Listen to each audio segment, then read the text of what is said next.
El conflicto entre Israel y Hamás ha alcanzado cotas que hace poco parecían inimaginables. El cruento ataque de Hamás contra objetivos militares y civiles ha provocado que Israel haya declarado la guerra al grupo palestino.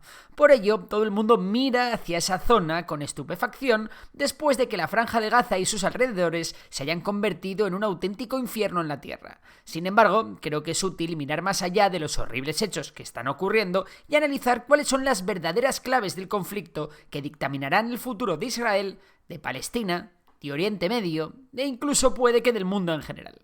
Comenzamos. 1. La moral y resistencia de Hamás. Puede parecer obvio, pero la primera clave que hay que vigilar y que hay que tener en cuenta a la hora de estudiar cuánto durará el conflicto y cómo de intenso será, es la determinación y la moral que Hamás pueda mantener con el paso de los días y las semanas. Las bombas que ya caen sobre la Franja de Gaza sin duda acabarán con la vida de un gran número de combatientes y reducirán gran parte de las zonas urbanas a escombros. Sin embargo, todo parece indicar que Hamás se ha preparado a conciencia para este episodio y que los bombardeos israelíes no van a doblegar la moral del grupo, cuyos combatientes están muy radicalizados por el integrismo religioso y por las penurias que llevan pasando toda la vida en la Franja de Gaza por culpa del bloqueo israelí y egipcio. Además, Hamás y sus grupos afines se han preparado a conciencia para este conflicto, convirtiendo Gaza en una ratonera llena de depósitos de municiones, túneles, trampas y posiciones fortificadas, algo a lo que los israelíes tendrán que hacer frente en combate urbano, ya que muchas posiciones de Hamás están bajo tierra y no se van a poder destruir a base de bombardeos aéreos y de artillería. También va a ser clave saber hasta qué punto Hamás ha sido capaz de hacer acopio de armamento pesado. Todavía no sabemos el stock que pueden tener de cohetes, material antitanque o incluso dispositivos antiaéreos capaz de derribar helicópteros israelíes.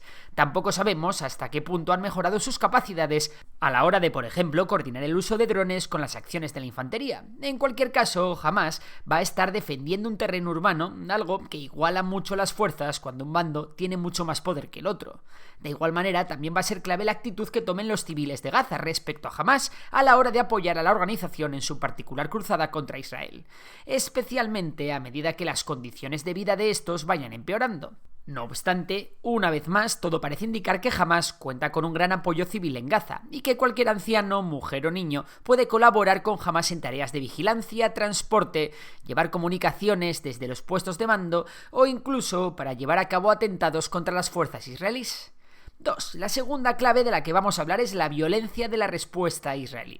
Las imágenes del ataque de Hamás a territorio israelí ha dejado escenas horribles, violaciones, decapitaciones, familias enteras asesinadas, incluidos los niños, y un sinfín de tropelías que sin duda han calado muy hondo en los corazones de los israelíes. Todas estas acciones han provocado una respuesta terriblemente visceral dentro del gobierno israelí. Por ello, ya estamos viendo imágenes horribles de bombardeos israelíes que en un sitio como Gaza afectarán irremediablemente a la población civil. Pues bien, todo lo que hemos visto hasta ahora puede ir a peor cuando empiecen las operaciones terrestres y los soldados israelíes se encuentren de forma masiva cara a cara con los milicianos de Hamás. La dureza de las imágenes que lleguen serán claves para que otros actores entren en el conflicto apoyando con mayor o menor determinación a uno de los dos bandos. Ahora hablaremos de ello, pero antes de nada decir que si lo que se quiere es evitar que civiles inocentes sufran, y si lo que se quiere es que no haya día sí día también imágenes horribles desde los escombros de Gaza, urge que tanto Israel como Egipto habiliten corredores humanitarios para que los civiles abandonen Gaza. Sin embargo, esto no basta. En el caso de que Egipto e Israel accedan a habilitar estos corredores humanitarios, Hamás tendría que dejar salir a estos civiles, algo que es complicado que haga. ¿Por qué? Bueno, Hamás es consciente de que el apoyo que le pueda llegar va a depender de lo que la opinión pública opine en países como Irán, Líbano, Qatar o incluso en los países sunníes como Arabia Saudí. De hecho, estos últimos son los únicos que podrían actuar como mediadores en el conflicto y en la dureza de Israel está el poder cargarse esta herramienta o no. Hamás es perfectamente consciente de que si no hay esas imágenes de civiles asesinados, difícilmente la opinión pública se puede poner a su favor. Por ello, es probable que sea la propia Hamás la que no deje salir a los civiles de Gaza y utilice a estos como escudos humanos.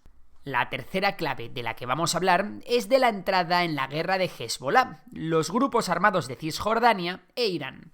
Venga, los éxitos y la resistencia que puede ejercer Hamás van a depender mucho de si otros actores aliados de Hamás puedan abrir otro frente en la guerra. De esta manera, Israel tendría que dividir sus fuerzas y dedicar recursos a 2 o 3 frentes al mismo tiempo, algo que complicaría mucho las operaciones israelíes.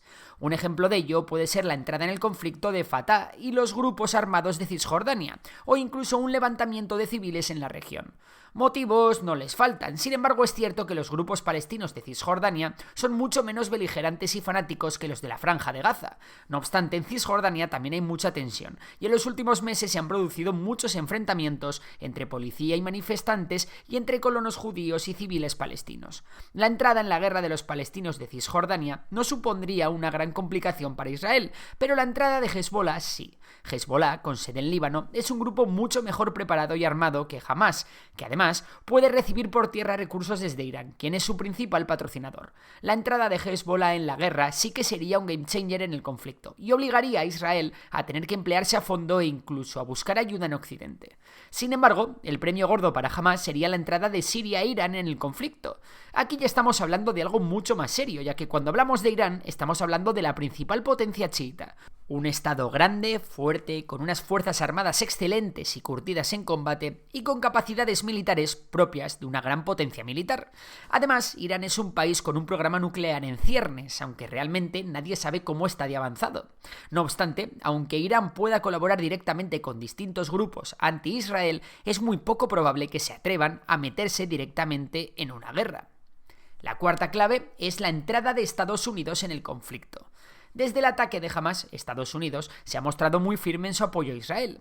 Los norteamericanos han llevado hasta la zona a su mejor portaaviones, el Gerald R. Ford, junto con un importante grupo de combate, al que se le puede sumar el portaaviones USS Dwight D. Eisenhower. Además, Estados Unidos reforzará sus fuerzas en Jordania con el despliegue de la célebre 101 División Aerotransportada, la cual se hizo tan famosa durante la Segunda Guerra Mundial. Los del tío Sam también han asegurado que sus fuerzas entrarán en combate si Israel lo necesita o si Hezbollah entra en la guerra. No sabemos si esto es un farol o si en cambio Estados Unidos se plantea realmente entrar en combate. Lo que está fuera de toda duda es que Estados Unidos tiene capacidad de ser completamente decisivo en el conflicto y que tanto Oriente Medio como el Mediterráneo están plagados de bases estadounidenses equipadas con los sistemas militares más modernos. Reino Unido podría ser otro de los actores que se metan para apoyar decididamente a Israel en una hipotética campaña contra Hezbollah, contra Irán o contra la Siria de Bashar al-Assad. La última clave va a ser la cohesión interna de Israel. Israel viene de una época de bastante inestabilidad interna. Al país le costó un montón formar gobierno y este año se llevaron a cabo las mayores manifestaciones que se recuerdan contra el gobierno, por culpa de la polémica reforma judicial del primer ministro Benjamin Netanyahu, por lo que su gobierno ha estado bastante cuestionado. El ataque de Hamás ha unido a la nación, pero también ha hecho que mucha gente y alguna personalidad de renombre pidan responsabilidades al propio Netanyahu y a los servicios de inteligencia israelíes que se comieron con patatas la acción de Hamás. Pero eso no es todo. Es cierto que a la población israelí la han concienciado siempre para estar en un estado de alerta y que la guerra forma ya parte de su ADN. De hecho, allí el servicio militar es obligatorio. Sin embargo, también es cierto que Israel es un país desarrollado, en el que se vive bien, con una sociedad bastante acomodada y en el que la vida de un ser humano tiene mucho más valor que en un país subdesarrollado, donde una vida puede valer un puñado de monedas y donde se convive constantemente con la muerte. Por ello, está por ver cómo reaccionará la sociedad israelí cuando desde Gaza empiecen a llegar cientos de cadáveres jóvenes de soldados israelíes.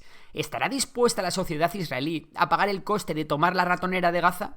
Bueno, estas son las 5 claves que darán forma al conflicto en el futuro. Y ahora el turno es para ti. ¿Crees que hay alguna clave más que se me haya escapado? Si te ha gustado el vídeo, ya sabes que puedes dar a like y seguir mis otros 2 canales, Memorias de Tiburón y Memorias de Dolly.